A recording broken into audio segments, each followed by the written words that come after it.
least. There's no way I'm gonna do that without the others with me. I'm thinking about pushing off this bench to start limping around the kitchen when a small scratching sound catches my attention. I hold still, then lean back, tilting my ear towards the sound. It's muffled and a bit distant, but it's coming directly from my left. Is it happening on the outside of the cabin? My fur prickles and I think about calling Carl. I can hear the three of them stomping around, talking to each other in muffled voices from upstairs. I turn around again, this time a little more tentatively. The dancing bonfire continues to glow quietly, no other movement outside from the shadows. This time the sound comes from that same spot, and I instinctively turn my eyes in its direction. Carl? I raise my voice only a little bit, but their conversation carries on upstairs as if I hadn't said anything. I look up at the ceiling, then back out the window. Is it getting slightly brighter, the image? I don't think so. The rustling sound continues, this time in earnest, as if something's twisting around in the brush. It's coming from just outside of view of the window, just at the base of the house. I hold my breath and lean forward, stretching my neck up to get a better angle and peer down into the darkness. It's really too dark to see much, or at least that's what I was thinking. Almost as if it has its own glow, a bright white face stares back at me from the blackness. My mind blanks and my body seizes up. And just like that, I'm in a paralysis, forced to stare down at the white face, the black eyes. It's as if the thing is holding me with its gaze, but as it does, its features become more definable. I see tall ears, a long pointy muzzle, a band of some type across the thing's forehead. Stop it. Something says it very deliberately through their teeth right in my ear. At the same time, the face flickers and fuzzes like a TV picture on a bad reception. The head twitches and shifts, and the muzzle opens, and that cackle comes forth, and the cackle that comes forth is at once terrifying and familiar. At that moment, and at that moment, I'm released. My vocal cords are working at the same time, and I let out a scream as I fall backwards. I land on the wooden floor with a loud thud that shakes the pots and pans on the shelves. The room spins, and I feel like I'm coming right out of a dream, like I'd been sleeping for ages. The next thing I know, I'm surrounded by the three faces of my friends, all looking down at me. Carl grabs me under the arm and pulls me into a sitting position, his face worried, but there's something else, too. Anger? What happened? I'm startled by his abruptness, and I stammer through an answer. It was a face out the window. What did it say? Carl, what are you doing? Raven reproaches the ram gently, his ears falling. Carl glances at the husky, then at Jenna, who's been silent so far, then back at me, slowly letting go. Sorry. I was just worried about you.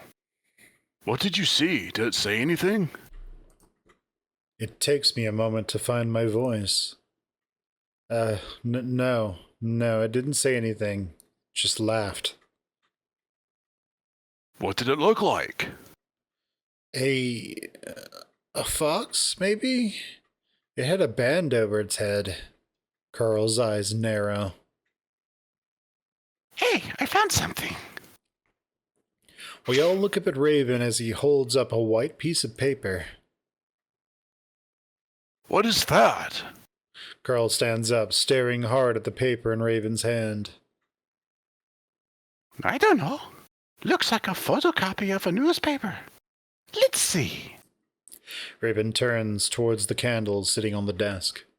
Jenna stands behind him.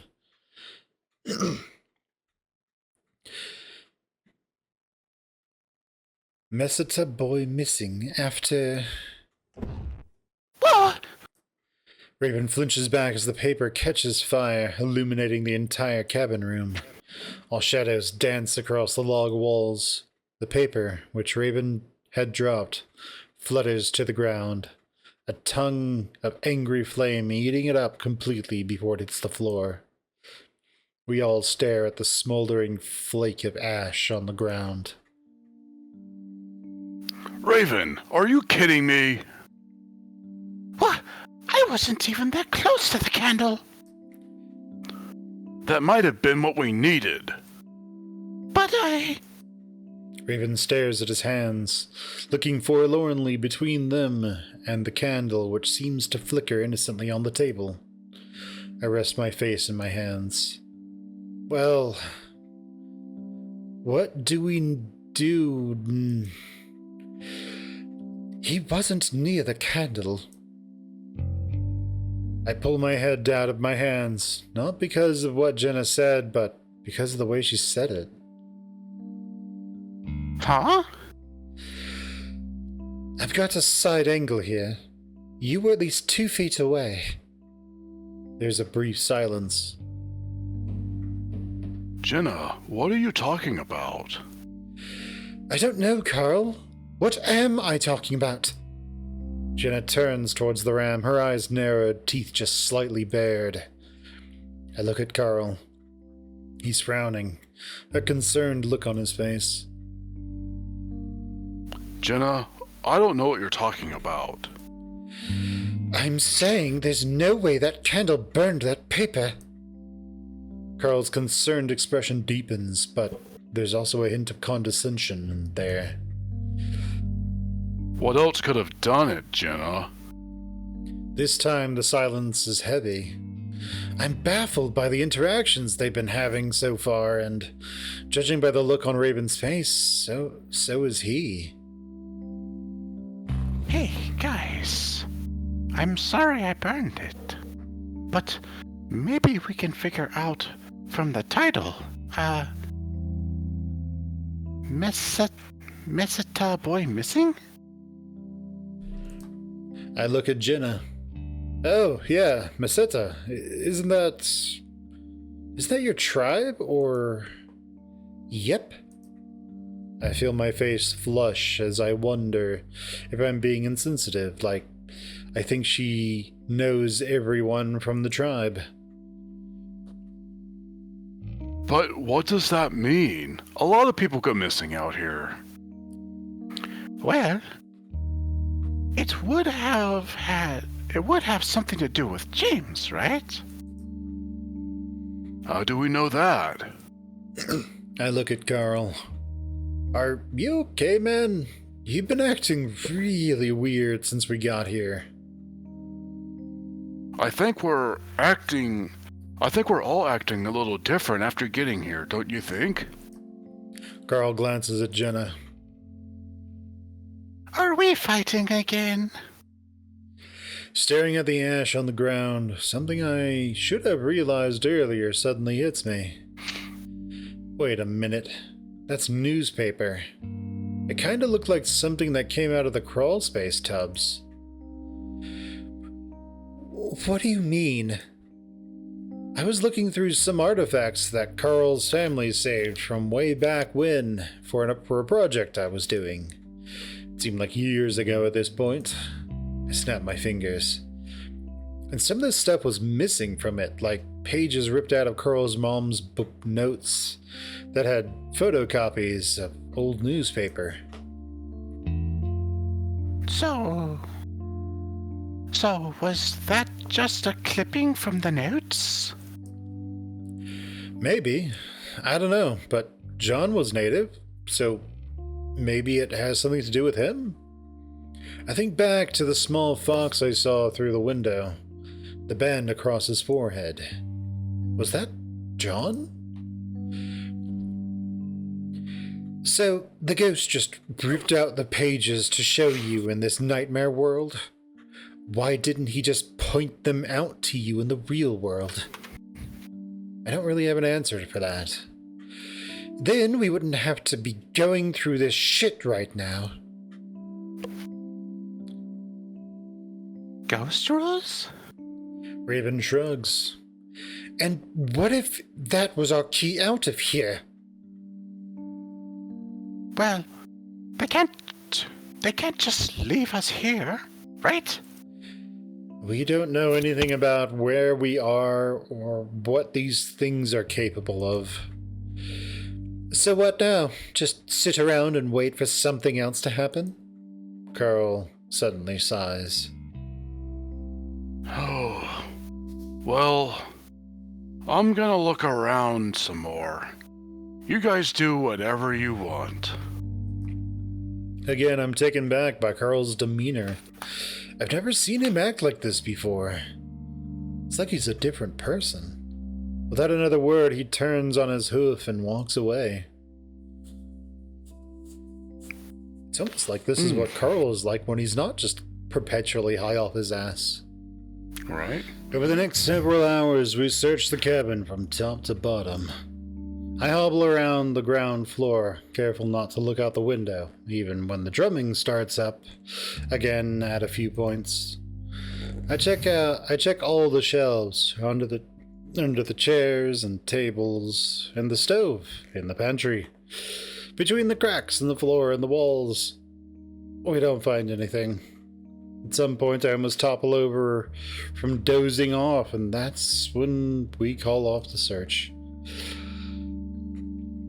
There's been some discussion as to where we should sleep, if we should do it in shifts. Jenna suggests she stay up downstairs while the rest of us sleep, just in case something happens. Carl suggests that I sleep in the bed upstairs because of my leg, and I have to agree with him. Raven stays downstairs with Jenna, making himself comfortable in one of the chairs. As Carl hobbles up the stairs with me on his back, Jenna watches us the whole way. I sit on the bed, watching as Carl moves about the room, looking behind shelves and under the bed.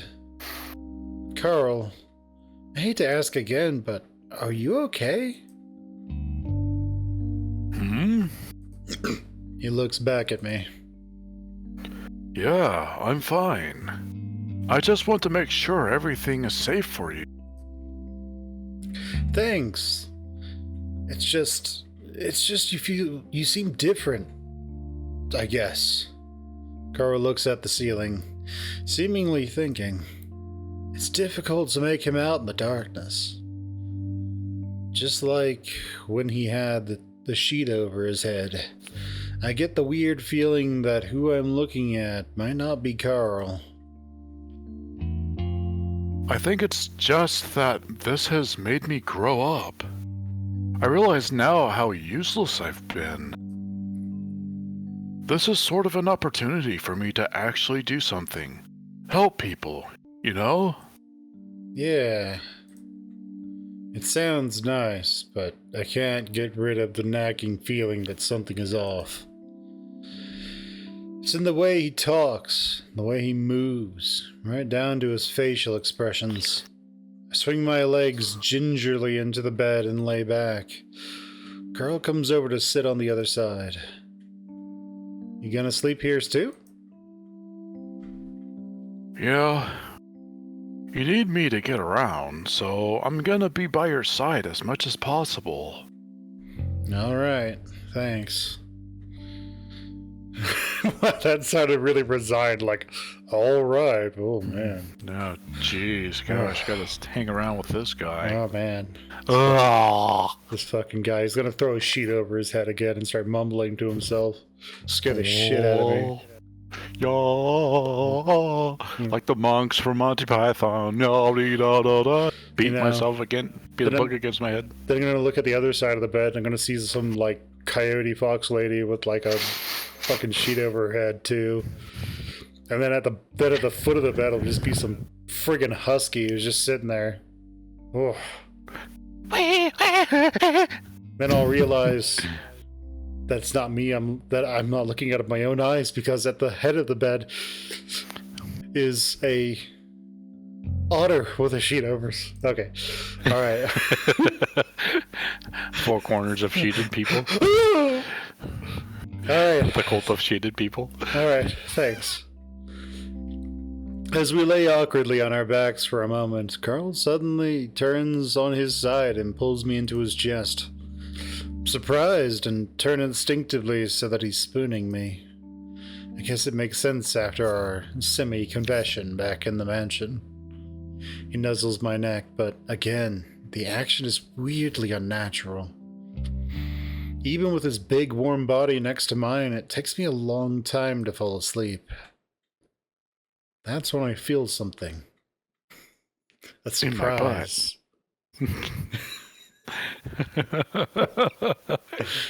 I open my eyes and blearily I can make out the dark cabin room. My heart sinks again at realizing where I'm at, but it's more subdued this time. Guess I'm getting used to my new life. My mouth is dry, very dry. I feel like I need to find water, or I'm not going back to sleep. I'm not gonna make it. I'm not gonna make it. I sit up. Curls move back to his side of the bed at this point, lying out over on his back, snoring. Quietly, I get out of bed, wincing at how creaky the floorboards are. I make my way down the stairs, eyes adjusted to the point where I can barely make out the ledges. When I reach ground level, I see that Raven is splayed out on the carpet, snoring as well. I shake my head before moving to the kitchen. Jenna isn't there, and I wonder where she might be at. Was she in that other room upstairs? Maybe I just missed her when I was distracted by Raven.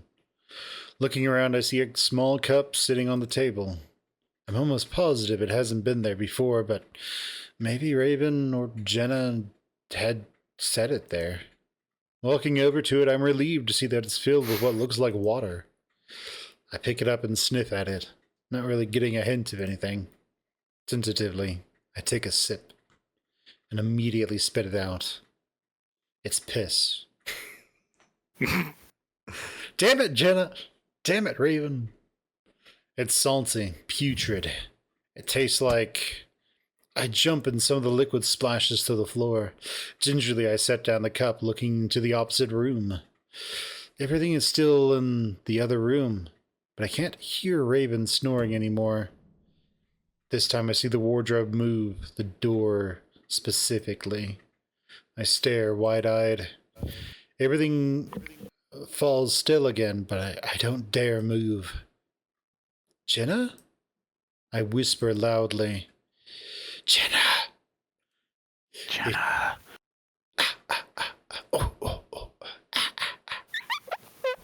It wouldn't make any sense why she'd be in there, but who else would it be?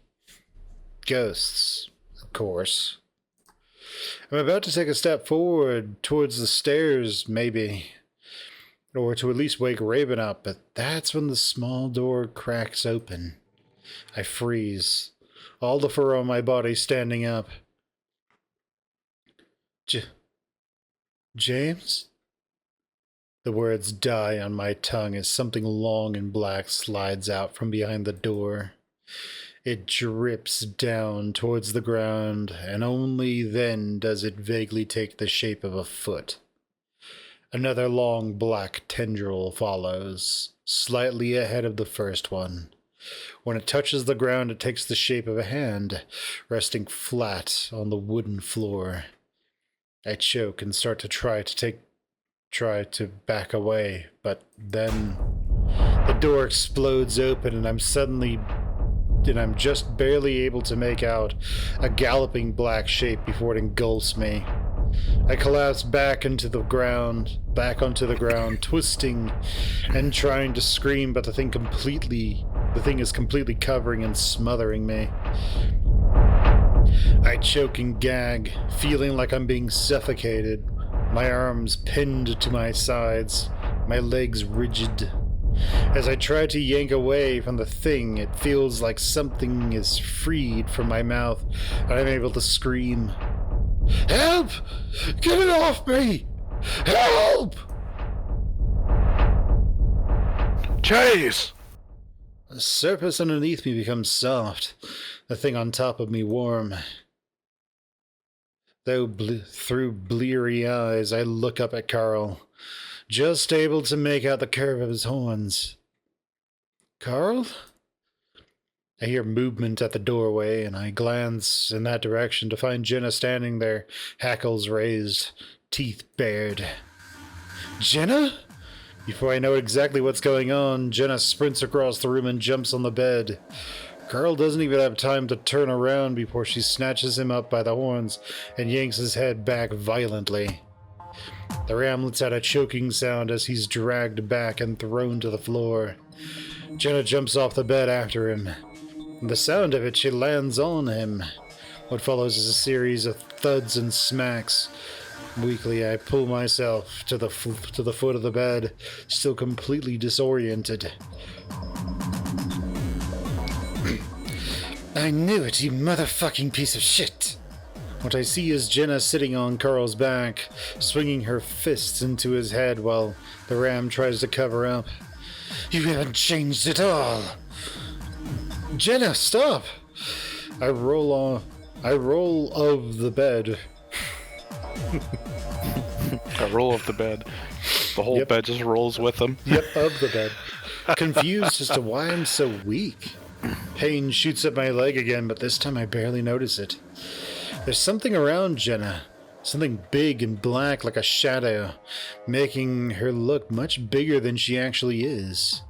Her fists swing and hit Carl with a force I didn't think she was capable of. Then she grabs Carl by the horns again and he yanks back before slamming his face into the floor. Jenna! I lunge forward and try to put myself between the two of them. Underneath me, Carl has gone limp. Just like Jenna, there's something black and shadowy moving around him as well. But it's fading, moving away. Jenna's still trying to get at Carl, reaching around me, snarling in my ear, a sound that makes my fur stand on end. Then she's gone. I look to my left and see Jenna being drawn back by Raven, his eyes wide with shock. What are you doing? Jenna struggles in the husky's grasp. I saw him. He was trying to fuck the otter. The otter? Jenna, stop. He was helping me. Raven continues to try and pull Jenna towards the door, but she continues to struggle.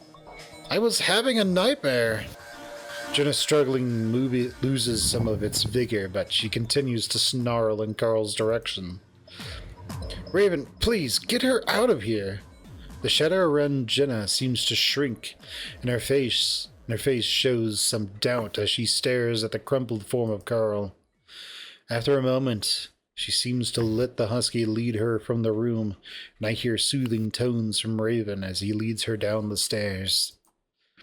I turn back to Carl, who has his arms around his head, face still buried in the ground. After a while, I see his shoulders heaving with sobs. Gently, I pull one of his arms back, and he looks up at me. This time I recognize his face. All the blood. The black eye. I sit next to Carl on the bed, mopping up his face with his bloodied button-up shirt.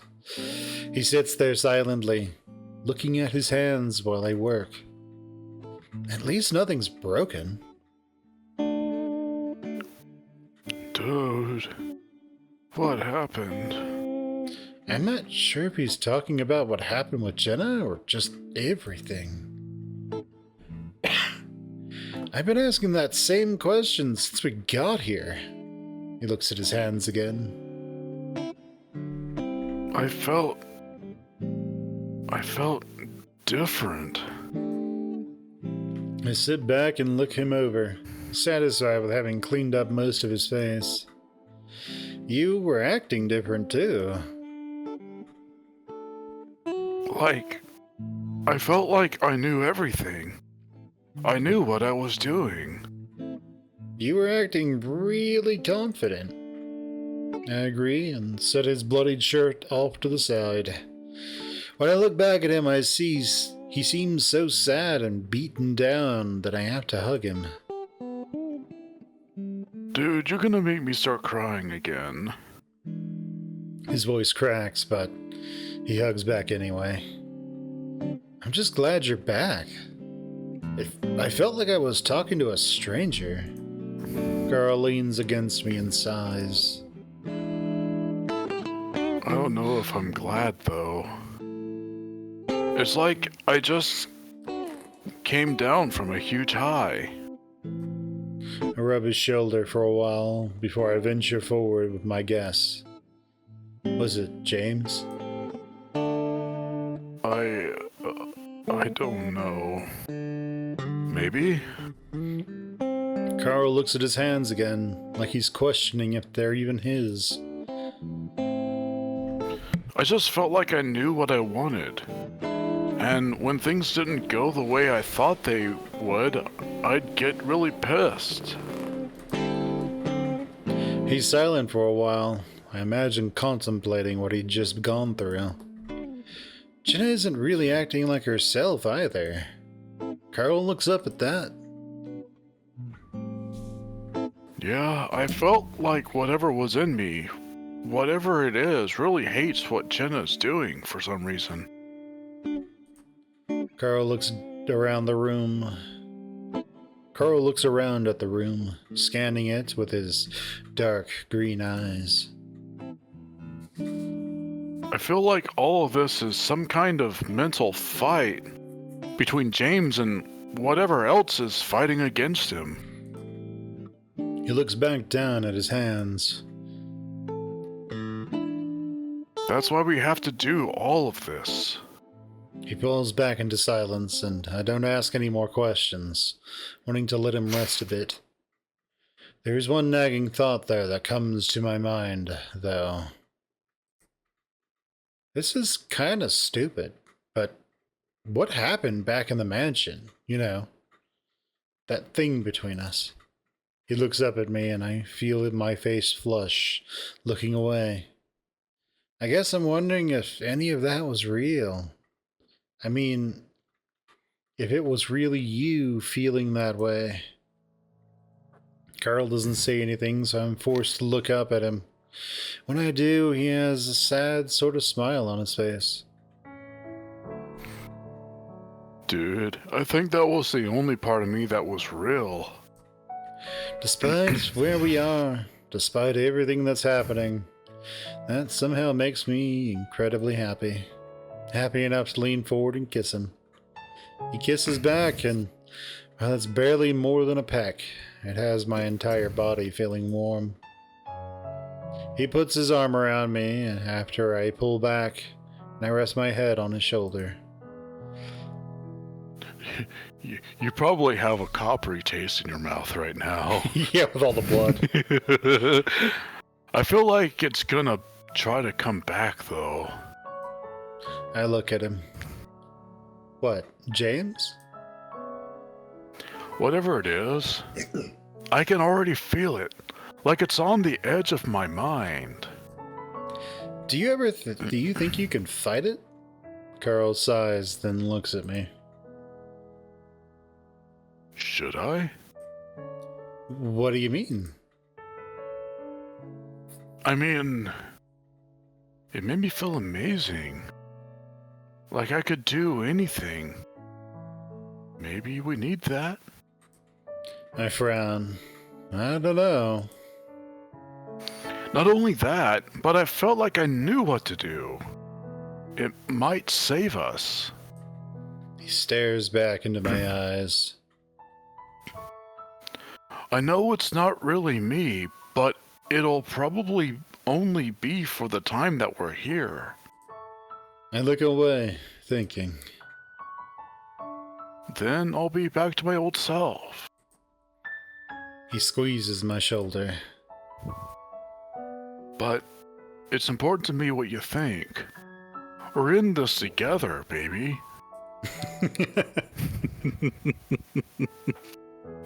So, should we tell him to fight whatever this is? Or should we encourage him to let it help us? Because it seems like he's kind of on the side of letting it help. I mean, we can let it help us. Doesn't necessarily seem hostile to us. Seems to be trying to figure out what's going on. Yeah, it could help. Yeah, it could definitely help if Carl's feeling more confident. Plus, it could be a model of what's going to help Carl, Yeah. lead the rest of his life. If he's had problems feeling, underconfident and kind of defeated for so long, maybe he does need to have that kind of boost. But then again, wouldn't it be better for him to develop that for himself? But It could. I mean, the whole thing is he needs to figure some way to help himself develop these things. Mm-hmm. In this situation, they really don't know what to do. And they kind of need something to sort of help them figure out how to get the hell out of here. But there's also the point that Chase said earlier, if James tells him to do anything, just say so and he'll do it. So he's kind of, in that regard, he's also saying, let's get James to help us. yeah, So just do they know if this is actually James or not. Yeah, that's true. It seems like whatever this is, it seems to be benevolent, not malicious. Yeah, benevolent, not malevolent. Yeah, and I think we need to find out what's going on with Jenna too, because I think she's possessed in her own way as well. Yeah, there was like that dark shadow over her that was getting her to attack. I mean, I think whatever it is that's possessing Jenna has her wanting to attack. I mean, Carl? it's very obviously James's lover. Yeah, James or John, I think. John. Yeah, it's very John obviously Begay. John. So I think John Begay. Yeah, I think the whole pattern is ancestors can possess descendants, but they can't just go and possess anyone willy-nilly. Yeah, it seems that way. So From this story, at least. yeah, so it's possible that if we let this thing help, that they'll be able to find some sort of closure with each other, and then that will lead to them getting out of here. Yeah, which I kind of like. Yeah. So The other I say thing, let it help us. Yeah, the other thing is that if they fight it, it could be that James starts trying to force his way, and then bad stuff starts to happen. But Carl thinks that James wants to help him. And he thinks that this thing wants to help him, and perhaps Carl can, as you pointed out, see that as modeling and basically be like, okay, this is what life is supposed to be like. You're confidently doing things, not terrified of your own shadow and needing to hide forever. So yeah, let's go with let it help us. Yeah. Boink. Well, I don't exactly like the idea of whatever it is changing Carl. Whatever it is changing Carl, influencing him, it might be our only choice. I think you should probably let it.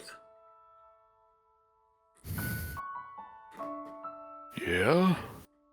Carl looks at me, and I can tell he's a little surprised. Maybe it's basically trying to help us, right? And if it's James, he knows exactly what we need to do. Yeah. Carl sounds a little reluctant, but I can tell he's starting to agree with me. And it'll only be for the time that we're here. He just wants to show us his story, then we can get out. I don't mention that a more confident Carl will make everything easier as well. I just had to make sure that he and Jenna were carefully kept separate. Either way, we are in this together. I'll make sure things don't get out of hand between you and it. I don't know how I'm going to do that, but we sit there Hopefully for a while. they don't become gay lovers. I love my ancestor. My ancestor loves me. Well, his ancestor is inside of it. Already Oh, no. halfway there. This is like Oh, you're halfway there. Echoes in Alabama, right? Al Echo? Echobama? We sit there for a while, Carl absorbing what I'd just said. It's clear The that banjo? It's clear that whatever is influencing Carl and probably Jenna is powerful, and we had to be careful. Whatever he decides, I just pray that it's the right decision.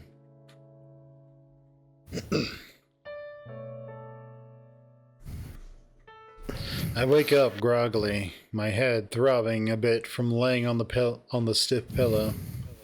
Like the last time I woke up, it takes me a while to realize where I am. And just like last time, I get a sinking feeling in my stomach when I realize where that is. I lay on my side, staring at the wall in front of me, watching shadows dance along the log bumps. It's depressing, though not as much as the last time. At some point, I guess I realized that there wasn't much I could do. Just go with it and hope something comes of it. At least there's... You're breathing on your microphone, by the way.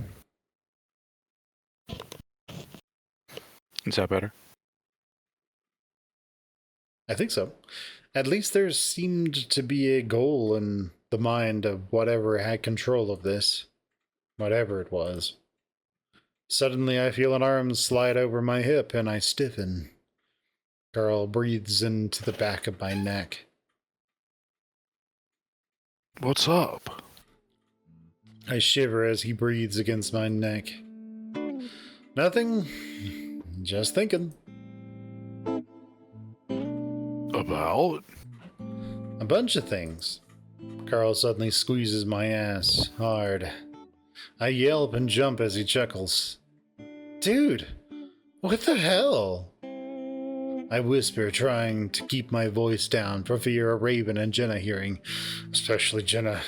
She'll jump in here and beat the fuck out of Carl again. I don't know if they have a third sprite. This is him even more beat up. It's just Jenna, but like she's just the Doomslayer for some reason.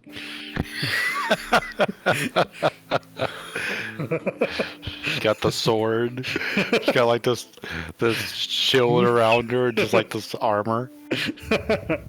Carl doesn't say anything, choosing to nuzzle the fur on the back of my neck while he grinds his hips against me. I guess it's okay if we sorta made things official last night. Still, his behavior feels like it's coming out of nowhere. Are you okay, James? Are you just really horny after not getting laid for like decades upon decades upon decades? He chuckles. Yeah, I'm just really confident right now. Yeah, everything's fine now that I've got your tight butt here in front of me. I turn my head and squint back at him. Are you acting like this because of James, or because you're just trying to be more confident? There's a confident.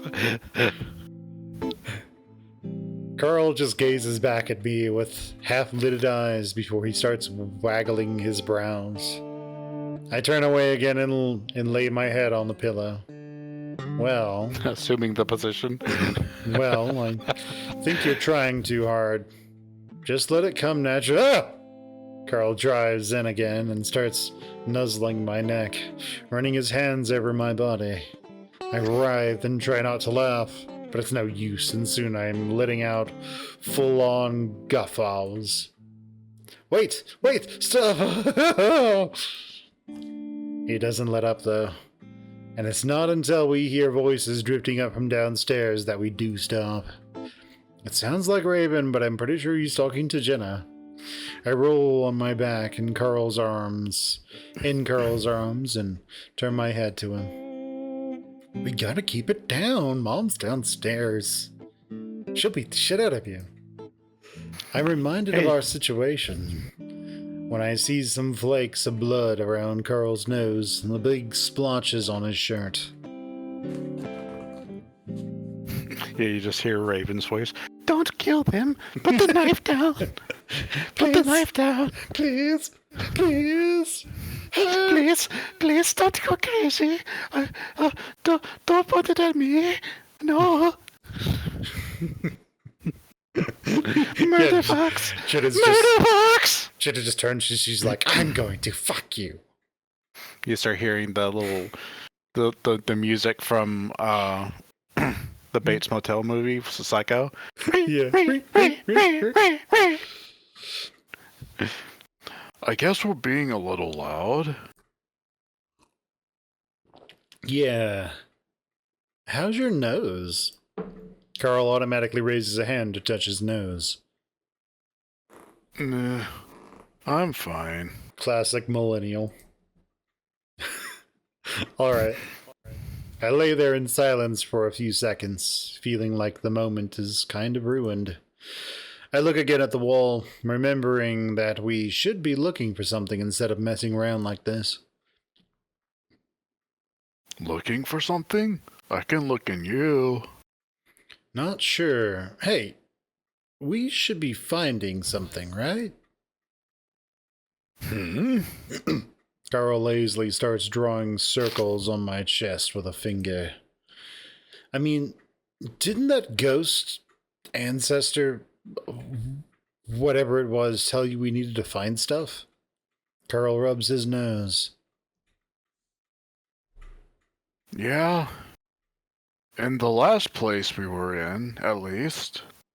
I guess it would be the same for this place, right? Unless it was what we already burned up. Yeah. Carl lays there quietly, thinking. Well, I think I might try to look downstairs. You want to stay up here and look around? I guess. I want to get the other two to start looking, too. The threat of Jenna hangs heavily in the air, and the way we're both obviously avoiding it makes it all the heavier. What about your ankle? I flex it around, the twinge a lot less sharp now, though the stiffness feels even worse. I think I'm okay. Let me try it out. Okay. Carl holds on to me for a while longer, giving my neck one last nuzzle before letting me go.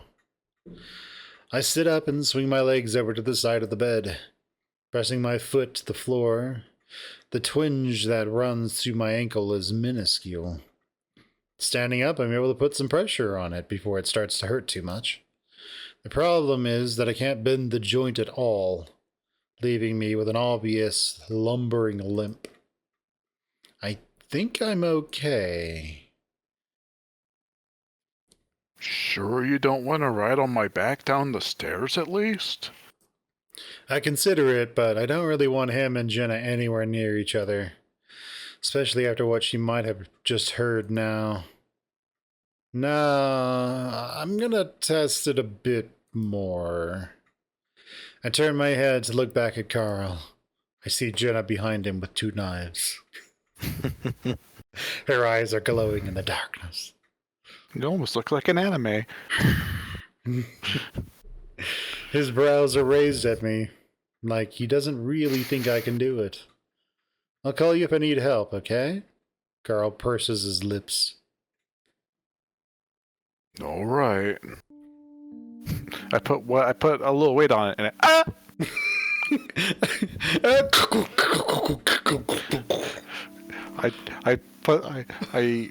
I tripped down the stairs and ponderous. Oh, the trip down the stairs is ponderous, awkward, and painful. Ooh, They're like, where's? ooh, Becomes just Looney Tunes. Yeah, he's just bouncing with every step. Boom! It's like goes from like the bad foot to the knee to his head and just flips around. It's just so street fright. Just thump thump thump thump thump thump thump thump. Yeah, he gets to the bottom. He's just like both his arms are broken. His legs are broken in multiple places. Yeah, everything just like kind of looks like a Family Guy kind of thing where he's just like his whole body's mangled. Yeah, He just kind of lays there at the bottom of the stairs, just like his chest, just like he's upside down with his head just like tilted up. Yeah, when he gets chest just pointed down into the floor. When he gets to the bottom, he's just in the Yamcha pose.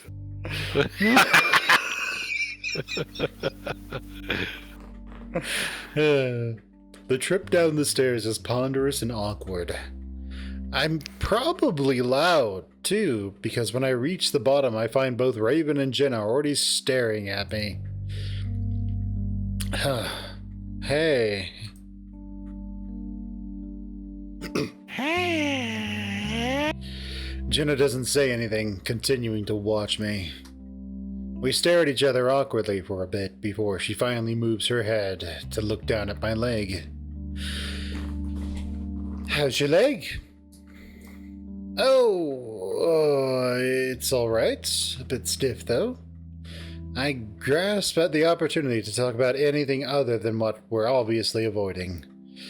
I think I should be able to walk normally, maybe in a few days.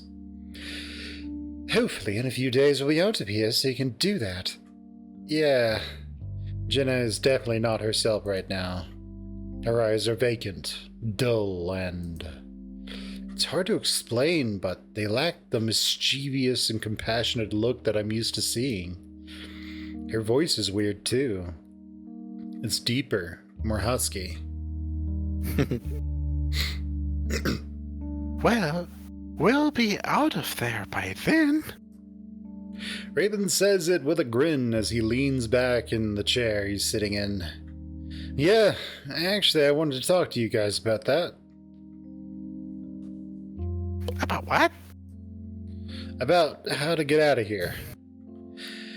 And how do we do that? Well, I was thinking that the last time we were able to unlock the door, all we had to do was find that letter.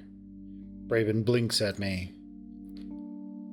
So, we find the letter? Or something like that. We just need to find something, I think. We did find something. I look over at Jenna. Huh? I said we did find something. Carl burned it. Oh. Gaslighting. Well, I don't think Carl burned it. He did. I pause. But there's gotta be something else, or maybe whatever's doing this has a way to putting something else here? The others don't say anything. I don't know, but we can't just sit here. Looking around is the least we can do. Where is Carl? Jenna's standing up now, looking at the ceiling. Faintly, I can hear the clopping of Carl's hooves on the soft wood.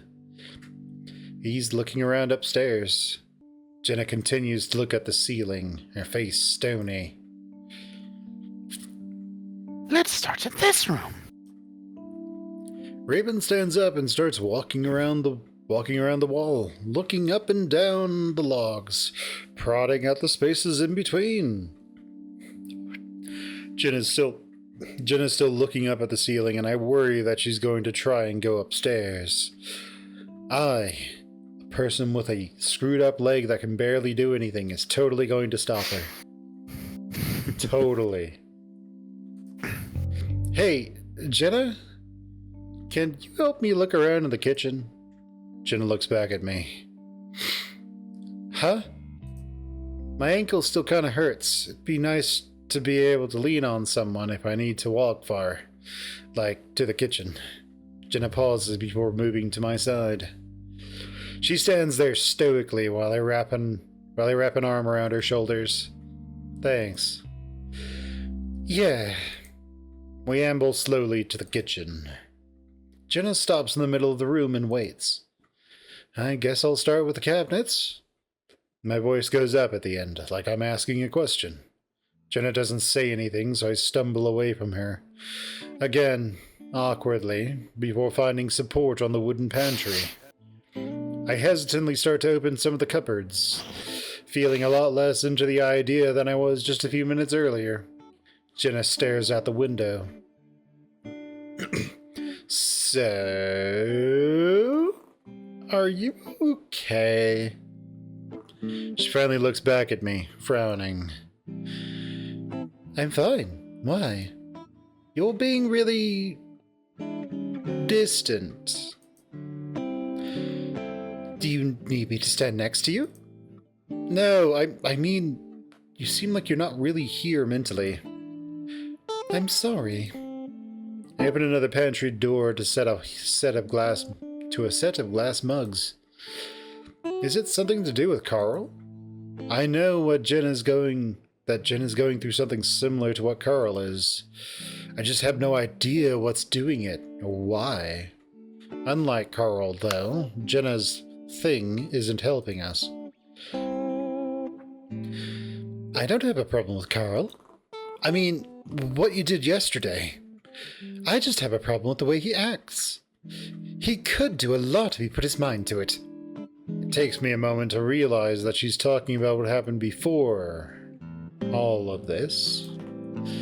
So you attacked him? What? No, that was something else. I turn around and see something familiar about Jenna. Some life in her eyes. Maybe all I have to do is talk about stuff before this whole warp to the ghost dimension. I mean, he tries. He just has problems. Shouldn't a psychology major know about that? Jenna looks away from me. I guess, but I'm not a therapist. So what? So I don't know. I mean, shouldn't anyone have sympathy? I'd rather have a little sympathy if he... I'd have a little sympathy if he actually try and get help. He has, but it's not that easy. Again, I don't feel like I should be explaining this to someone who has 4 years of psychology under her belt. I tried to get help, but I didn't feel better for years. Jenna doesn't say anything. Carl's problem really didn't start until his first year of college. I keep pulling open cupboards, my heart's sinking a little more each time there's nothing inside.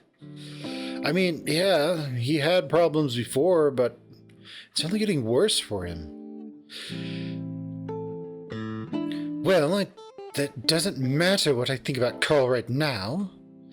We're trying to find a way to get out of here, and screwing around isn't going to help. Jenna says it in such a way that I feel it was supposed to be pointed. There's a little doubt now that she's heard us messing around upstairs. I sigh and reach up to pull open the last cabinet. He's not who you think he is. It's so quiet and deep. I'm not sure if it's Jenna that said it. I turn around, but she's already on the other side of the room, standing next to the opposite set of pantries. Did you say something? She doesn't respond. I stare at her for a few seconds before slowly turning back around. The fur on my neck prickles at the idea of turning back to her. It. Why do these damn ghosts have to be so subtle and cryptic? If that's what it is, of course. It seemed like James had no trouble telling Carl about the whole clue-finding crap. Why couldn't they just tell him, or even Jenna right now, instead of just creeping me out? This kitchen isn't very big, so I run out of things to search through pretty quickly. I skipped the area around the window, though, not having forgotten what happened yesterday. Yesterday? I don't even know how to keep track of time in this place. I look back at Jenna, who's still in the same place, staring at the pantry. The thought that maybe I myself could be possessed momentarily passes through my mind. For some reason, I doubt it, even though I'm not sure why. I don't really feel like I'm of interest to whoever it is that's doing this. At least not directly. I look around the room, at the ceiling and at the floor. It's a small place, but there are so many nooks and crannies in this place that they could be in a million places. Maybe we should assign halves.